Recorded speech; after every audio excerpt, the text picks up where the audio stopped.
The red dust of Kepler 442b swirled around Marcus Chen's boots as he made his way back to the research outpost, 3 months into the xenobiology survey, and he still wasn't used to the planet's twin suns beating down on his EVA suit.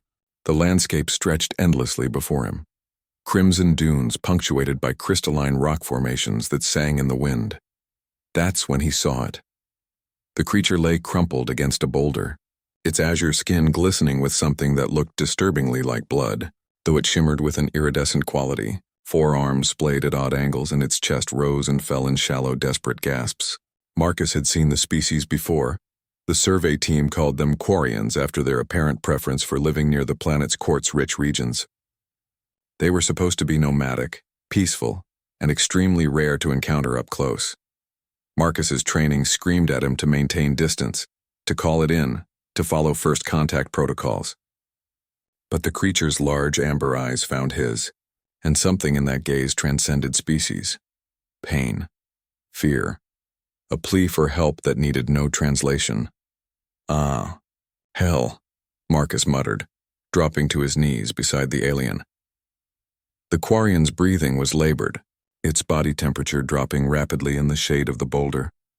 Marcus could see the source of the injury now, a deep gash across its lower torso, likely from one of the planet's razor-sharp crystal shards.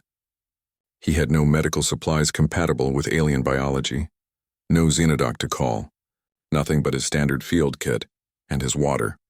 Marcus unsealed his canteen, the precious liquid inside representing a quarter of his daily ration. Water was liquid gold on this desert planet, even for the humans with their recycling systems. He had no idea if water would help or harm the Quarian, but dehydration was written in every wilted membrane of its skin. "Easy there, friend," Marcus said softly, supporting the creature's head with one hand. He tipped the canteen slowly, letting water trickle into its mouth. The effect was immediate. The Quarian's eyes widened and it drank desperately, its throat working in grateful gulps. Marcus gave it half the canteen before pulling back. The alien's breathing steadied and some color returned to its azure complexion. It reached up with one trembling hand and touched Marcus's faceplate, leaving a bloody handprint on the glass.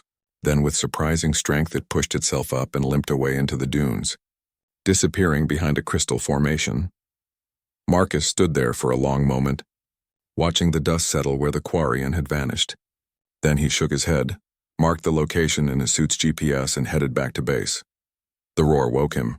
Marcus bolted upright in his bunk, heart hammering. The outpost's proximity alarms were screaming, and through the reinforced windows he could see movement in the pre-dawn darkness. "Lots of movement. Chen, get out here," Captain Rodriguez's voice crackled through the intercom. "And bring absolutely no weapons." Marcus threw on his clothes and rushed to the airlock. What he saw through the viewport made him freeze mid-step. Tigers, dozens of them, but not Earth tigers. These were something else entirely. Massive creatures, easily twice the size of Siberian tigers with crystalline stripes that glowed faintly in the dim light. They were purple and silver, with 6 legs and eyes that gleamed with unsettling intelligence.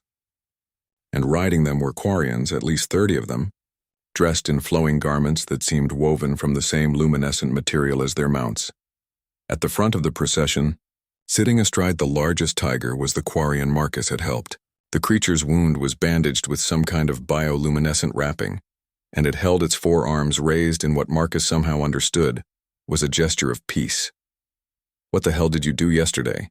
Rodriguez hissed as Marcus joined her at the airlock. "I gave one of them water." "You what?" Before Marcus could respond, the lead Quarian dismounted with fluid grace and approached the airlock. It was holding something, a clear container filled with what looked like concentrated water, far more than Marcus had given. Behind it, several other Quarians were unloading supplies from the tiger's saddlebags. Then the procession parted, and Marcus's jaw dropped. Another Quarian stepped forward, this one different from the others.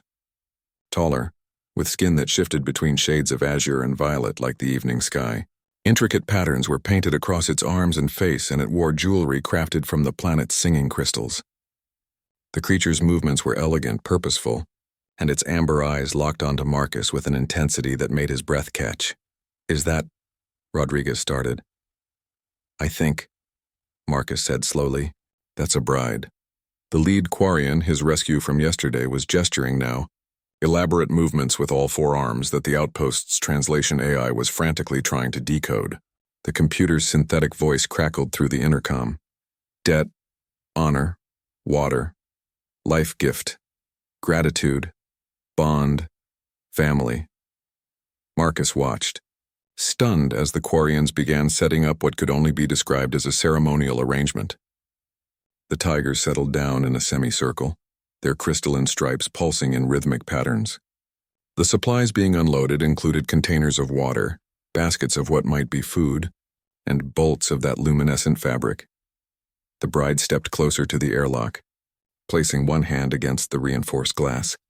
The gesture was unmistakable, an offering, a question, a bridge between species. Rodriguez turned to Marcus, her expression somewhere between horror and hysterical amusement. So, Chen, you gave an alien some water, and now his entire tribe has shown up with gifts, riding giant glowing tigers and offering you a wife. She paused. This is going to be one hell of a report to file with Earth. Marcus stared at the assembled Quarians, at the magnificent tigers, at the beautiful alien standing hopefully at their airlock. He thought about protocols and regulations, about the careful dance of first contact that was supposed to take years of preparation. Then he thought about a dying creature in the desert, and a simple act of kindness that had somehow meant everything. Captain, Marcus said quietly, I'm going to need to learn their language. Rodriguez sighed, but she was smiling. Welcome to xenodiplomacy, Chen. Try not to start an interplanetary incident on your wedding day. As the twin suns rose over Kepler 442b, casting rainbow prisms through the crystal formations, Marcus Chen opened the airlock. The Quarians raised their arms in greeting, the tigers roared a harmonious welcome, and somewhere in the cosmic dance of first contact, humanity took another step into the vast and beautiful unknown, all because of a canteen of water and a moment of compassion in the desert dust.